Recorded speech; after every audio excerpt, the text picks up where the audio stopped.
This is KGW News at Sunrise. We're here because of the war crimes that are being committed. Foreign fighters arriving in Ukraine to help the resistance as Russia's attacks become more deadly. We have the very latest on the conflict.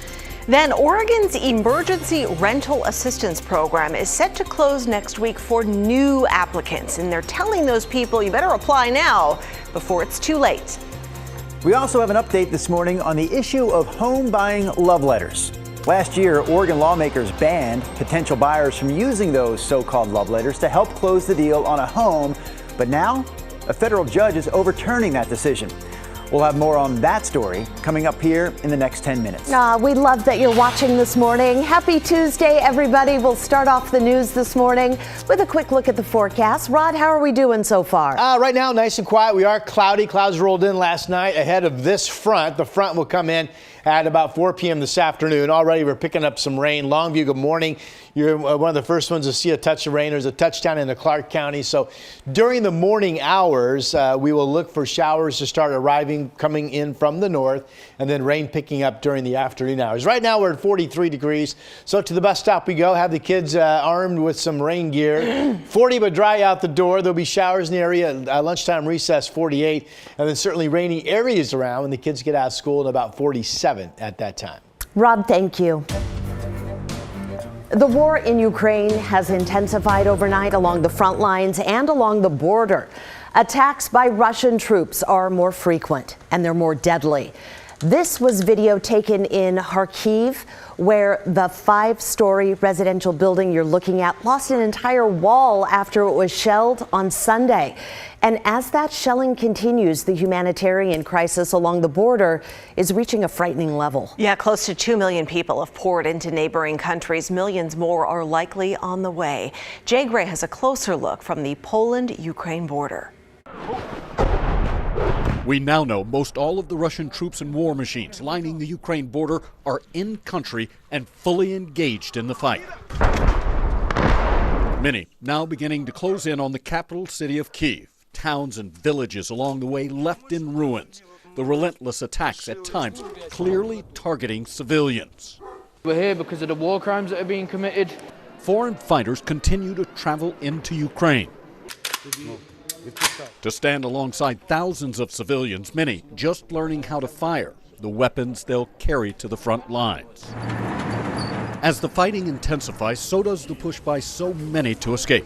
1.7 million have left Ukraine, UNICEF saying 1 million of those refugees are children. I hear a loud voice from bombs. Rushing from her home during intense shelling. I don't know where my friends now. 10-year-old Anna Maria left her friends, toys, and life in Kharkiv. Kharkiv, it's like a piece of your heart. I don't know how we just Google tried to help me, and that's all. Not sure of where she is, and like so many here, unsure of where she's going. Jay Gray, NBC News, along the Poland-Ukraine border. Tens of thousands of people in this country have family ties to Ukraine. Now there's a new way for those in Oregon, Washington, and way beyond to send money. Airbnb bookings in Ukraine are flourishing. But here's the thing, the people making those reservations don't intend to stay. They know their money will go directly to Ukrainian homeowners who are desperate right now. So far, the Airbnb effort has raised about $2 million. And people here in Portland are pitching in after seeing the idea on social media. And so I logged into my Airbnb and I booked a unit that's being rented by an individual, not a company. And I messaged and I said, look, I'm not going to stay there. I want to be able to donate the money. And she said, are you sure? And I said, well, yeah, like this is how I can give directly right now. Airbnb says it's waiving all service fees in Ukraine. The company is also offering free short-term housing for up to 100,000 Ukrainian refugees. Oregon has announced it's ending its rental assistance program, and those in need now have 1 week left to sign up for emergency assistance. The portal closes to new applicants March 14th at midnight. Back in December, the state paused new applications because of dwindling federal money, but they opened it back up at the end of January after state lawmakers allocated $100 million to support renters facing eviction. Officials urge anyone who hasn't applied in the past or has fallen behind on rent to apply now. I'm sure you're wondering why, with so much need, are we closing this portal? I want to assure you that we know the need is great and we want to help everyone, every household in need. And unfortunately, that simply isn't possible due to limited funding. Oregon Housing and Community Services says applications will be approved based upon the highest need, not first come, first serve. According to their online dashboard, 18,000 applications still haven't been processed. The Oregon Attorney General's office says the state will receive $426 million after 2 large settlements stemming from the opioid crisis. Last Thursday, Purdue Pharma reached a deal with states that had rejected the company's previous bankruptcy plan. So the deal means $6 billion will be sent to states across the country, with $97 million of those dollars coming to Oregon. Also, last Friday, a second $26 billion settlement was approved between different states, 3 opioid distributors, and drug manufacturer Johnson & Johnson. So Oregon will get $329 million from that settlement. Of course, it's also important to keep in mind the deadly impact of the opioid crisis. Since 1999, more than 1 million people have died from overdoses. All right, let's get to some more of your Tuesday morning headlines. 2 Portland public high school students have died in the last 2 days of suspected fentanyl overdoses. Take a look at the pills. They are labeled and commonly called M30s. Police say each of the high school age teens had similar pills on them when they were found dead. It only takes a tiny bit of this pill to be crushed up to be deadly. Investigators say they're trying to figure out where they came from and essentially putting this out to try to prevent more overdoses. Black market fentanyl pills have become a huge problem. Just last week, we reported how federal officers in Oregon City made the biggest fentanyl bust in Oregon history, $4 million worth of those pills. We're learning more about that police shooting that shut down I-5 way down in southern Oregon near Grants Pass Sunday. Investigators say the suspect led them on a chase before crashing into another car. Then the guy got out of the car with knives in each hand and approached a state trooper. That's when the trooper shot the driver, who's now in the hospital. Well, some families hit hard by the 2020 wildfires and living in temporary housing thought their rent bills were about to go up. But now FEMA says they made a mistake.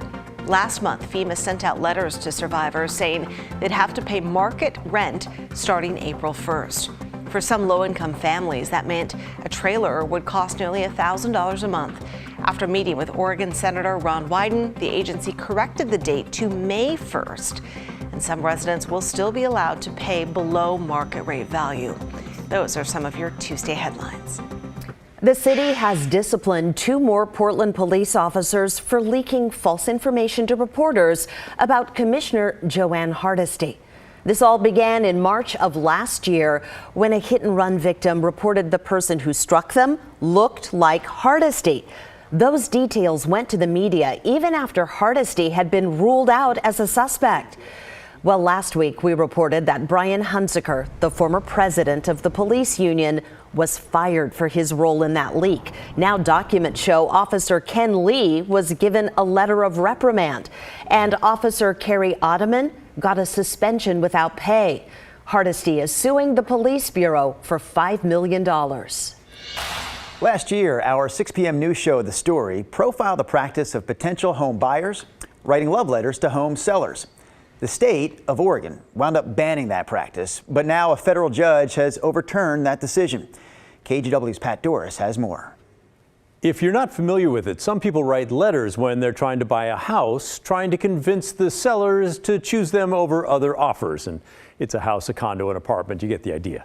Oregon banned those letters over concerns about possible discrimination when homeowners are choosing who to sell to.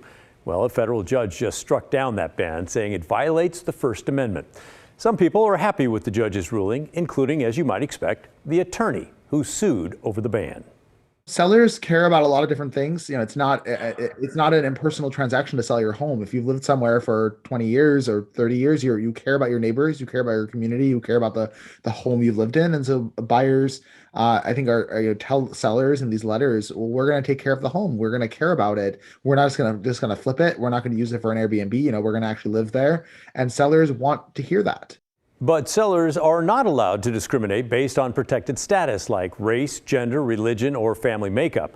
So if you're writing a real estate love letter describing your family or your religious holidays or any other kinds of protected characteristics, there is a concern it could open the door to discrimination. Here's what the CEO of a real estate company told us about that. Over time, the National Association of Realtors has actually advised against them, mainly because it rides a line of being perceived as violating fair housing rules and regulations. The state of Oregon could appeal the ruling in an effort to once again kill real estate love letters. But for now, they are legal. We'll keep you posted. That was Pat Doris reporting. Okay, let's head back to the Weather Center. Rod, on my drive in this morning, didn't need the windshield wipers. Is that going to change later this morning for others? Back up. So you had a pleasant morning. Did you think to yourself, that weatherman, what a gem? Okay, maybe not. Yeah, I might be pushing it, huh? All right. Cold front is up here to our north. Folks will be using the windshield wipers eventually today and certainly this afternoon at times. Here's a look. This is all rain being picked up that is dropping south toward us. Right now we have some rain up around Longview. Snow levels today in the mountains about 4,000 feet. So here's Futurecast. It doesn't show much rain until we at least get into mid-morning or after. This is 10 o'clock, showing some rain showers, general stuff coming into Portland. And then in the afternoon, the rainy areas pick up. And notice the darker green, that's heavier rain rates, and mostly on the east side of I-5 getting up into the Cascades. Again, that snow level today at about 4,000 feet. Here we are at 8:30 this evening. Now the front is through us, and we're starting to already see some drying up to the north. Overnight tonight into tomorrow morning, partly cloudy skies, and the showers could be over by the time you wake up in the morning, and then tomorrow would be partly cloudy with a cool east wind blowing. So notice rain amounts. Remember that dark green area? Well, here it is in blue on this map, showing the heavier rain totals, about a half of an inch. This does include PDX, which is, east of I-5, right in that zone. And then, though, you get down to Salem and back to the coast and not nearly as much. Hoping for a good 6 inches of snow out of all this that would come in today through tonight up at Mount Hood Resorts. That means Cascade Passes would be potentially snow and ice covered tomorrow morning for your travel. Here we are, temperatures currently 40 in Salem, 43 Portland, 41 Newport. Temperatures above freezing right now out east. Our 7-day forecast numbers. We may or may not make it to 50 today. Tomorrow quickly goes dry, 49 with an east breeze. Sunny days on Thursday, Friday after early clouds, maybe nearing 60, and then rain returns into the weekend. Back to you. All right, more from Rod coming up in just a few minutes. We started talking about how we could get the dress into the hands of other students and came up with the idea of starting a nonprofit. That's one of the co-founders of the local nonprofit Abby's Closet talking about her daughter's prom dress that sparked a big idea 18 years ago. This weekend, after missing 2 years because of COVID, the annual Abby's Closet prom dress giveaway is back. We're going to share all the details on where to find 7,000 free prom dresses next here on Sunrise.